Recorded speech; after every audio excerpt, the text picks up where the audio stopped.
You're in your home, minding your own business, when suddenly you hear, maybe even feel, a terrible crash against your front door.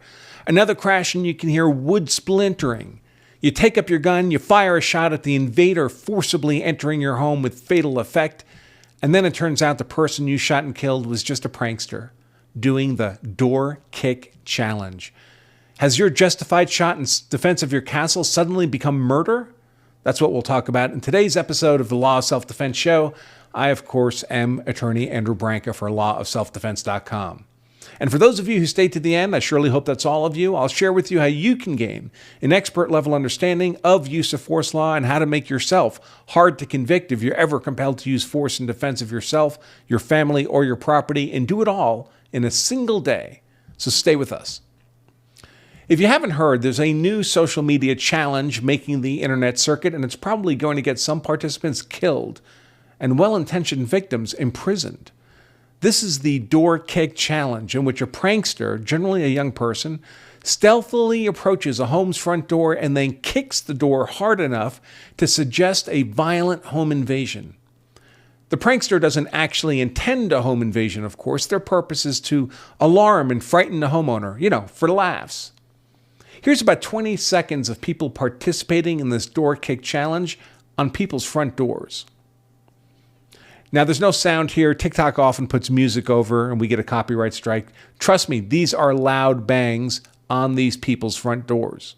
Now, it doesn't take much more than a room temperature IQ to realize that if you genuinely convince a homeowner that a violent invasion of their castle is being attempted, they might well decide to defend that castle with deadly force. So the questions then become, first, what are the legal privileges for using deadly force in defense of your castle against a violent home invasion? And second, what happens to that legal privilege if it turns out there was no actual home invasion, it was all merely a prank? That's what we'll be covering in today's episode of the Law of Self-Defense Show. And please, folks, if you're watching this on social media, hit the subscribe button, hit the like button. That's much appreciated.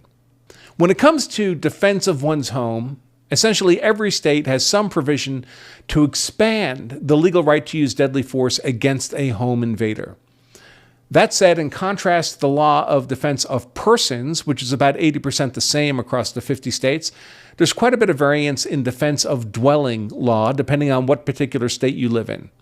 If you're already familiar with our law of self-defense content, you'll remember that as a general matter, your claim of a justified use of force requires up to 5 legal elements: innocence, imminence, proportionality, avoidance, and reasonableness. Innocence means you can't have been the initial aggressor. Imminence means you're defending yourself against an attack actually occurring or immediately about to occur. Proportionality means using deadly defensive force only if you're facing a deadly force threat. Avoidance requires that you take advantage of any safe avenue of retreat before using deadly force in self-defense. And reasonableness means that you genuinely, subjectively believed you needed to act in self-defense, and that a reasonable and prudent person would have shared that subjective belief, that your belief was not irrational or speculative. Because the elements are cumulative, all 5 are required, unless they've been legally excused for some reason. More on that in a moment. But because these elements are cumulative, each of these elements should be thought of as a target of attack for a prosecutor who wants to challenge your use of force.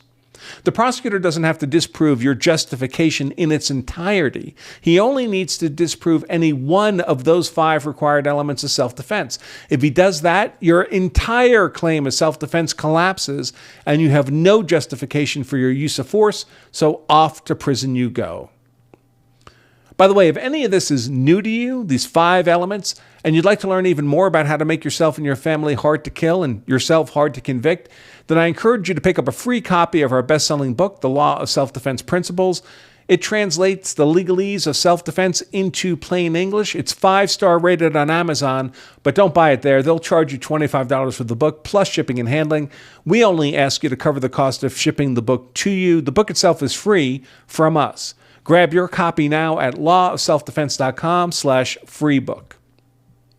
Okay, so that was a quick overview of the 5 elements of self-defense required for any legal justification for a use of force.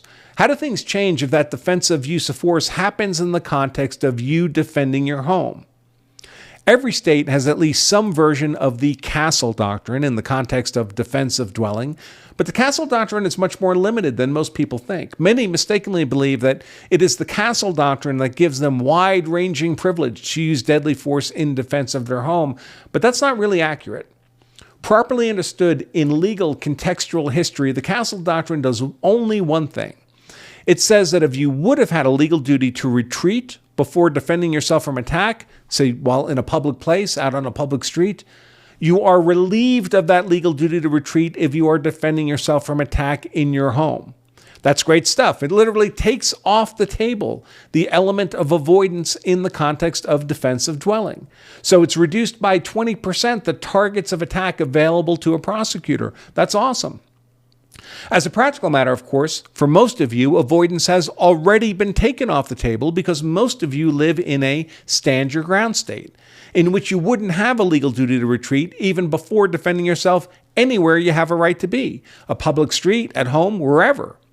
After all, 39 states are stand-your-ground states, so unless you're in one of the 11 duty-to-retreat states, castle doctrine isn't doing much for you, although in those 11 states it is a great help.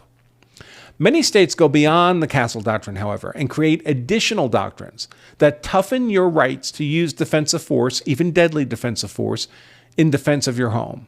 And also, often, your place of business and your occupied vehicle. Collectively, I refer to these as highly defensible property. More specifically, what many states do in the context of highly defensible property is create a legal presumption that if you are using defensive force against an invader into your home or other highly defensible property, it's legally presumed that you had a reasonable fear of imminent death or serious bodily injury at the hands of that invader. Let's take a look at Utah's version of this kind of legal presumption. It's Utah Statute 762405, force in defense of habitation. And it reads, the person using force or deadly force in defense of habitation is presumed for the purpose of both civil and criminal cases to have acted reasonably and had a reasonable fear of imminent peril of death or serious bodily injury if the entry or attempted entry is unlawful and is made or attempted by use of force. And here's Kentucky's version of this legal presumption doctrine. It's Statute 503055, use of defensive force regarding dwelling, residence, or occupied vehicle. And it reads, a person is presumed to have held a reasonable fear of imminent peril of death or great bodily harm to himself when using defensive force that is intended or likely to cause death or great bodily harm to another, if the person against whom the defensive force was used was in the process of unlawfully and forcibly entering or had unlawfully and forcibly entered a dwelling, residence, or occupied vehicle. And a third and final example here, we have Alabama. This one, because it's a little bit different, it's Statute 13A323, self-defense, and it reads, a person may use deadly physical force and is legally presumed to be justified in using deadly physical force if the person reasonably believes that another person is in the process of unlawfully and forcefully entering or has unlawfully and forcefully entered a dwelling, residence, business, property, or occupied vehicle. Now, I do want to note something here that I'll circle back to in a moment. As you can see here, this Alabama version of this presumption of reasonableness law requires only that the defender reasonably believe that an unlawful and forceful entry into their property is being attempted. The Utah and Kentucky versions of this doctrine, and most other states, don't include this reasonably believed language, and I'll circle back to that in a minute, why that's important. So what does this presumption of reasonableness really do for you? Well, it largely gives you almost everything you need to be legally justified in the use of deadly defensive force when dealing with someone unlawfully and forcibly entering your home. Here's a reasonable paraphrase of these presumption of reasonableness statutes. The defenders legally presumed to have held a reasonable fear of imminent peril of deadly force harm at the hands of an unlawful and forcible intruder into their home. Remember the 5 elements of self-defense? Innocence, imminence, proportionality, avoidance, and reasonableness?